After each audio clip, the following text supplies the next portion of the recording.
Сәлеметсіздер ме, құрметті ұстаздар. Сіздерге бүгін өте ерекше 3D анимациялармен ұсынылған осындай бір керемет сервисті ұсынғым келіп отыр. Бұл сервистен сіздер оқушылар да өзіне керекті дүниесін таба алады, мұғалімдер де өзіне керекті дүниесін таба алады. Бұл платформа бізде мозаик деп аталады, Mosaic Education.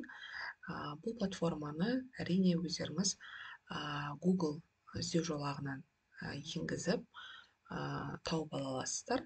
Міндетті түрде және де тіркелу қажет болады. Енді бұл платформаны біз Google-дан Mosaic деп терсек,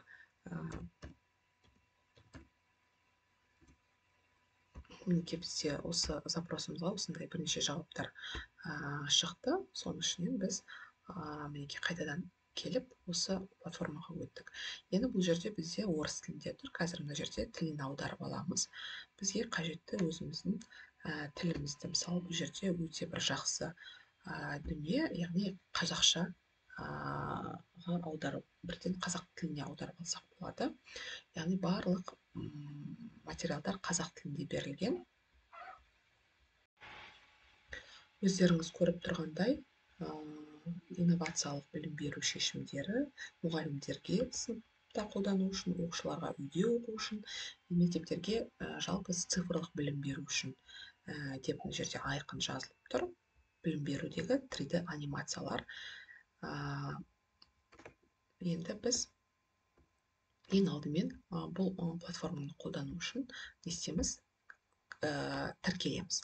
Енді мен сіздермен бірге қазір тіркелетін боламын. Яғни Google аккаунтым арқылы тіркеліп, платформаның барлық мүмкіндіктерін қарастыратын боламыз. Мінекей, Google аккаунтымен тіркелу өте жеңіл. Сол себептен де Google аккаунтын қолданғандарыңыз дұрыс деп ойлаймын. Гене-робот деп жалғастыру батырмасын басамыз.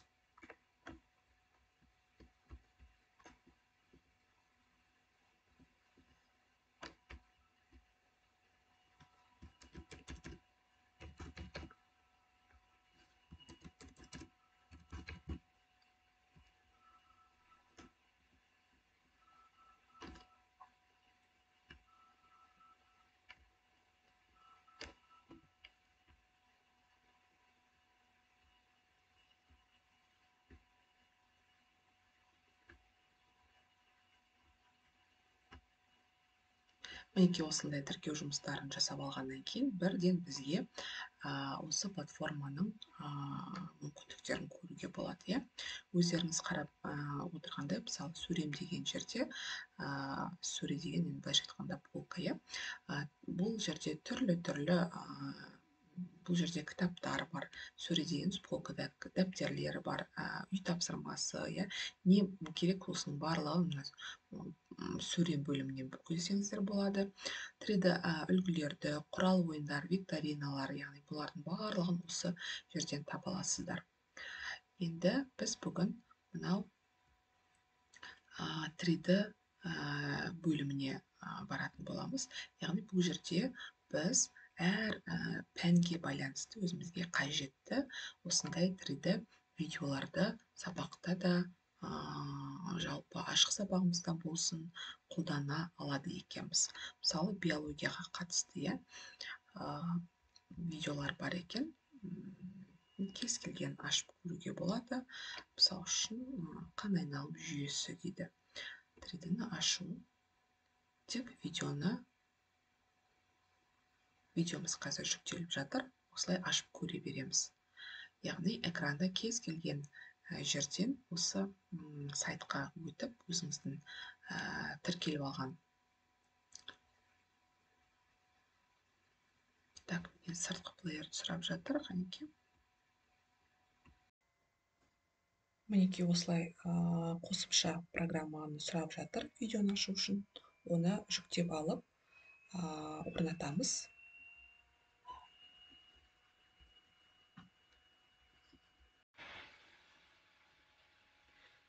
Мінекей біздің видеомыз қосылды.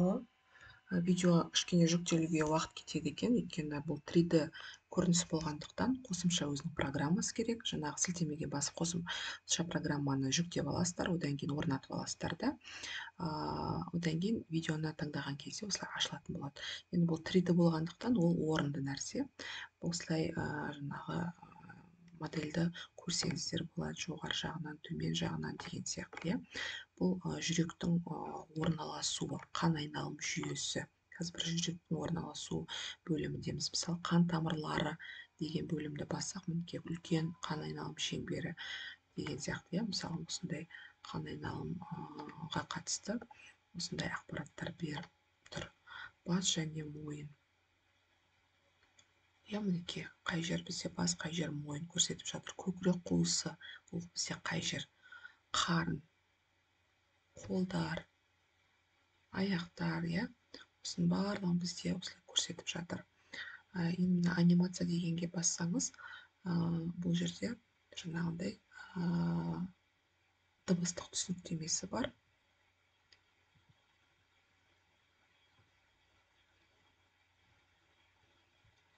Мұны өздеріңіз қарап аласыздар. Сонымен қатар осы сияқты, енді бұл жерде де бөлісуге болады екен осы видеомен. Тағы да басқа видеоларды өздеріңіздің қажеттілеріңізге қарай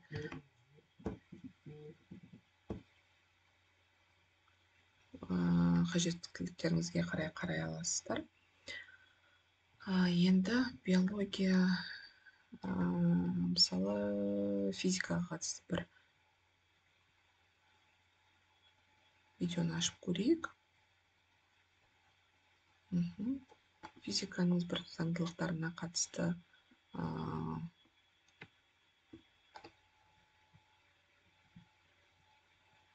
мысалы, мына видеоны көрсек болады. Ашу жүктеліп жатыр. Мінекей жүктелу процесі жүріп жатыр. Мінекей біздің видеомыз ашылып жатыр.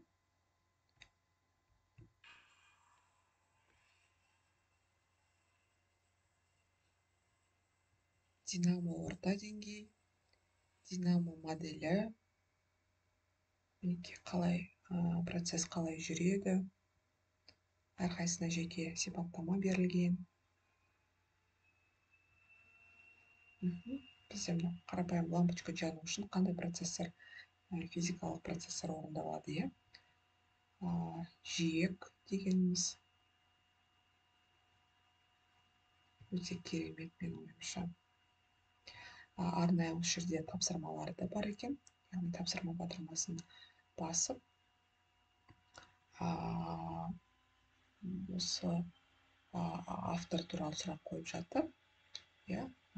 Қай ұлттан болған деген сияқты, мысалы, жауап беріп көрейік. Яғни дұрыс екен. Келесі тапсырма, стрелканы басып, келесі тапсырманы өтсек болады. Кім Нобель сыйлығын алған жоқ дейді. Мінекей осындай сияқты сұрақтарға жауап беруге болады екен. Мінекей осындай өте керемет платформа, сервис. Бір керектеріңізге жарайды деп ойлаймын. Игіліктеріңізге қолданыңыздар. Назарларыңызға рахмет.